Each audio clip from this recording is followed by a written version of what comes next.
When we talk of developed world and healthcare, US is the main benchmark, and I always refer to US as a mecca of medicine.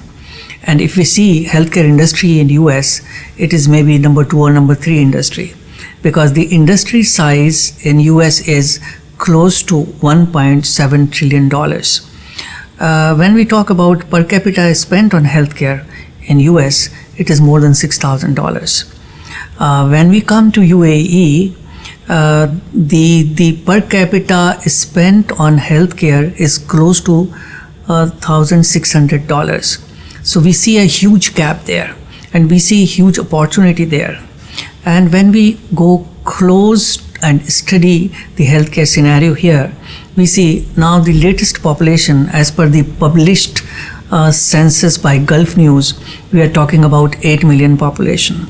And for this population, if we see supply-demand situation of healthcare, we find that there are not enough hospital beds.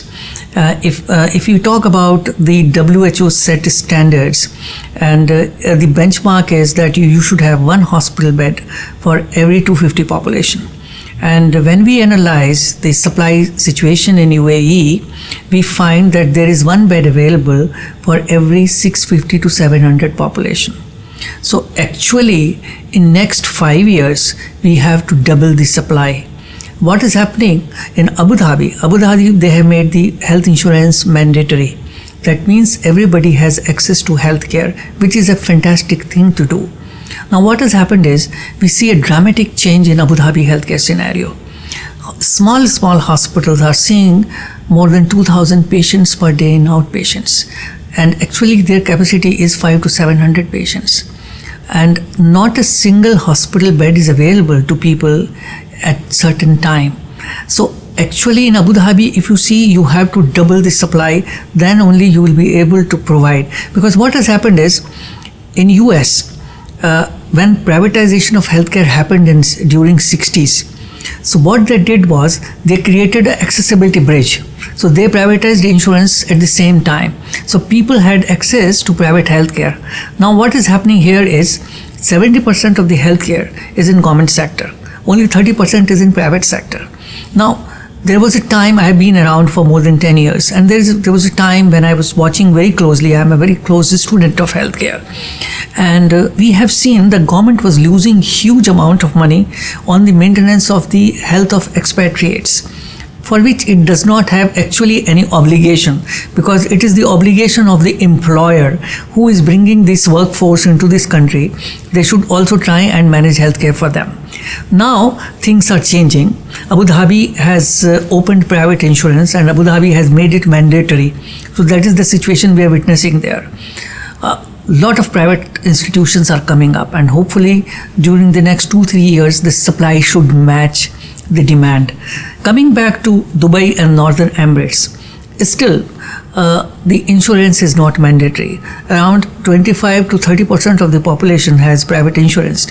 Rest of the people still depend on subsidized government healthcare, or they go back to their country of origin and get treated there in a subsidized packages. Now what is happening, based on our discussion with the Ministry of Health and the different health authorities here, it is likely that during the next 1 year, the insurance is going to be mandatory. Once it is mandatory, then there will be a huge gap in supply. So opportunity is tremendous, not only for hospitals, yes, for clinics, for medical equipments, for pathology lab, for everything pertaining to healthcare. And this is one of the most promising industries.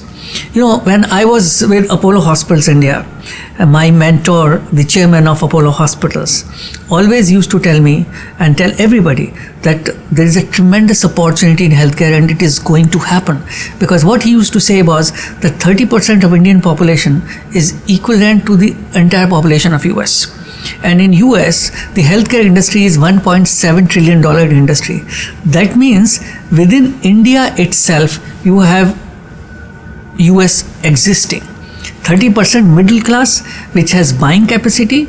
If if accessibility created, they can have access to the best possible private healthcare.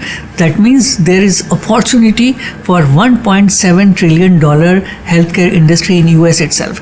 So is true for the entire region, because we are growing, the middle class is growing, and lot of awareness has come now. People know if I don't take preventive measures, the healthcare bills are going to be huge, because this industry is highly advanced industry where technology matters. Because you can't say that once upon a time I was world class, today I don't have money so I'm third class. Nobody is going to come to you. You have to update the technology every day. For that, money is required. Government, it is not advisable and it is not viable for governments to invest that kind of money into healthcare. It has to be run on par with other industries. So private entrepreneurs have to come. Accessibility bridge has to be created through private insurance, and then you can provide the latest to the patients. I see a great future and opportunity for healthcare in this region, and I'm sure within next 5 years you are going to see a sea of change in healthcare delivery system here. One more thing which is very, very important. Medical tourism is coming up in a big way, and this is going to become a $20 billion industry in the region. Because what has happened, that after September 11, 2001, people have either stopped going to US, or somehow visa restrictions, they find it very difficult from this region to go. Dubai and UAE is the ideal location for that, because medical tourism looks for two things. Primarily for a good quality healthcare, but also for good infrastructure and hospitality environment. Dubai and UAE is known in the region for top of the line hospitality standards. If we can bring in top of the line healthcare providers in this region, this place is ideal destination for medical tourism.